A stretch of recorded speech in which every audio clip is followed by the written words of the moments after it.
याचा अर्थ खूप शिकलेला पाहिजे. सरकारनं 2-3 दिवस याच्यात घातलेत मी किती शिकलेला आहे. मला काय अशी पार्श्वभूमी नाहीये.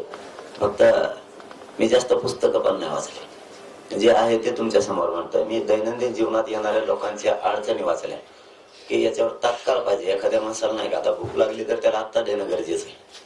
तात्काळ म्हणजे लगेच. एखाद्याचा अपघात झाला त्याला तात्काळ हॉस्पिटलला न्यायला पाहिजे. तात्काळ याचा अर्थ लगेच. तुम्ही 15 दिवसांनी नेलं ते मरून जाणार आहे. तसं तात्काळ आम्ही शोधलं की आता याच्यावरती उपचार करायचा असेल तर आरक्षणा विषयावर इतका प्रचंड मोठा लढा उभा राहायला पाहिजे. आणि ते लढा उभा करण्यासाठी आम्ही गोदापट्ट्यातून अगोदर सुरुवात केली. 123 गावं ही 11 तालुक्यातले आम्ही एकत्र केले आणि त्यांना सांगितलं 100% तुम्हाला बाहेर पडायला लागलं. एवढ्या वेळेस विश्वास ठेवा. समाजात एक असं नैराश्याचं वातावरण गेलं होतं की इतक्या ताकदीनं मराठा एकत्र आला तर काय झालं नाही. आता हे एकटं काय करणार. एक तर मी बारीक दिसतो त्याने माझ्यावर कोणी बारसा आठवायला. पण ते एकत्र करून करून आम्ही लोकांना सांगितलं की एक वेळेस फक्त तुम्ही उभा राहा.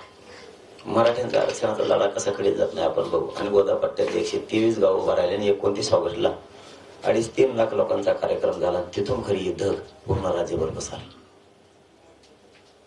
अंतरवाली सराटीमध्ये जे आंदोलन सुरुवातीला तुमचं उपोषण सुरू होतं त्यावेळी जो हिंसाचार घडला किंवा लाठीमाराची घटना घडली वगैरे तो या सगळ्या आंदोलनाचा टर्निंग पॉईंट ठरला असं म्हणता येईल का? कारण ज्या गतीनं आंदोलन पुढे गेलं आणि आज कुठल्या तरी अंतिम याच्यापर्यंत आलेला आहे त्या गतीनं झालं नसतं कदाचित. नाही, त्याला आम्ही नाही टर्निंग पॉईंट म्हणू शकणार. कारण आपल्या आईचे बहिणीचे डोके फोडून घेऊन टर्निंग पॉईंट किंवा आरक्षण आम्हाला इतकं पण महत्वाचं नव्हतं. कारण ते विषय काढला ना तर दादा ज्यांनी बघितलं त्यांनाच माहिती कशा मुलग्यावरती पाय दिलेले होते. ती मार कसा होता, कशा प्रकारच्या गोळ्या लागल्या, किती आई बहिणीचे डोके फुटले की ज्यांना घर सोडून कधी या कुठे गेलेले नव्हते. त्यांचे काहीचे पूर्ण नाकं तुटले होते, काहींचे कान अर्धे तुटले होते, डोक्यात 34 टाके होते.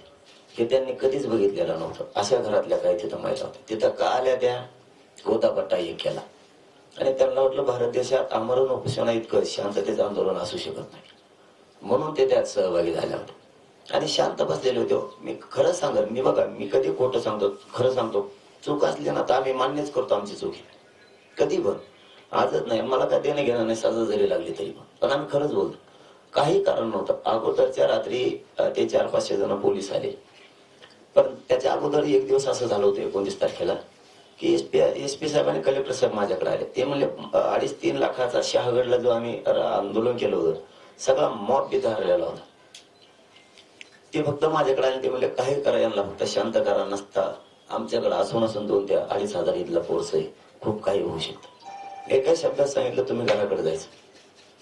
2.5 ते 3 लाख लोक घराकडे गेले एका सांगण्याच्या एका शब्दावर. आम्हाला जर धिंगाणा करायचाच असता तर त्याच दिवशी आम्ही केला असता कारण सगळे पोरच होते. इथं अंतरवाली 3ऱ्या दिवशी आम्ही कसं काय धिंगाणा करणार. महिला आमच्या आई बहिणी तिथं बसलेल्या असताना 2-2, 4-4 महिन्याचे लेकर सुद्धा ते थंडीत त्यांना तरी पण लेकर होती. एक माता मावली तर अशी होती ती मांडीवरती लेकरू घेऊन बसलेली होती. ते 4 महिने वय असेल त्या मुलाचं. आईचं डोकं इतकं फुटलं की आईचं लक्ष सुद्धा राहिलं आपल्या मांडीवर पोरग आहे आणि ते पोरग पूर्ण रक्ताने भिजलेलं होतं. म्हणजे एवढं असं काय झालं होतं. म्हणून त्याला आम्ही टर्निंग पॉईंट नाही म्हणणार. तो खूप डाग आहे मोठा की इतकं निर्दयी सरकार मी माझ्या जीवनात कधी नाही बघितलं. चीड ही निर्माण होणारच.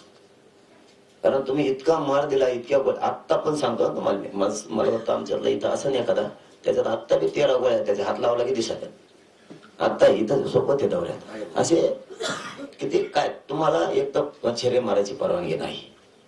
तुम्ही ते कसे मारू शकला. मुंबई पर्यंत पोर ऍडमिट केले तरी नाही निघाले. काही काहींच्या त्या उपवासाच्या खाली मासात गुंतवून बसले. ते कसे काढायचे हे सुद्धा आता मोठा प्रश्न आहे. नाही निघाले. म्हणजे इतका अन्याय आणि